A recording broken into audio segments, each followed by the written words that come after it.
పద్మ గారు, చిరంజీవి గారు మీతో ఏం మాట్లాడారు? ఎలా ఉన్నావమ్మా అని అడిగారు మేడం. ఆరోగ్యం ఎలా ఉంది అని అడిగారు. ఇంకా నేను సార్ని చూడగానే నాకు ఏడుపు వచ్చేసింది.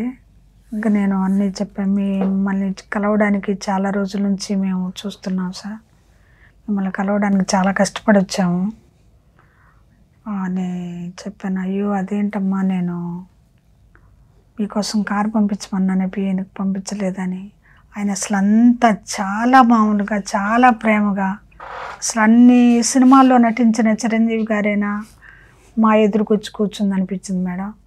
అసలు చాలా సాదాసీదాగా ఆయన పక్కన ఆయన ఒక్కడే మెట్లు దిగొచ్చి మా ముందు కూర్చుంటే అసలు దగ్గరకు వచ్చి కూర్చున్నదాకా చిరంజీవి గారు అనుకోలేదు మేడం అసలు.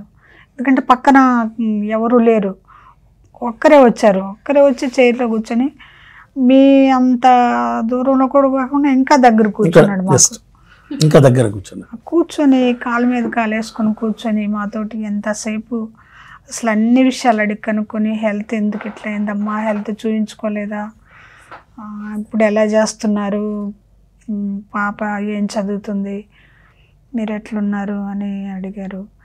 మీరు చిరంజీవి గారిని నేను చిరంజీవిని పిలిపించడానికి ప్రధాన కారణం నిన్ను చూస్తున్నాడని, నిన్ను చూసుకునే విధానాన్ని బట్టి అతని మీద నాకు చాలా గౌరవం ఏర్పడిందమ్మా. అందుకు నేను ఆ వీడియో చూడగానే పిలిపించాను. అతను చూసుకోవడమే కాదు, నీకు కూడా చాలా ధైర్యం ఉంది. ఆ ధైర్యం లేకపోతే నువ్వు ఇన్ని రోజులు ఉండలేవు. నీకు కూడా చాలా ధైర్యం ఉంది, కానీ నువ్వు బాధపడొద్దమ్మా, సమస్యలు అందరికీ ఉంటాయి, మాకు కూడా ఉన్నాయి సమస్యలు అని చెప్పి చాలా ధైర్యంగా, మామూలుగా చాలా అభిమానంగా, చాలా ప్రేమగా మాట్లాడారు మేడం.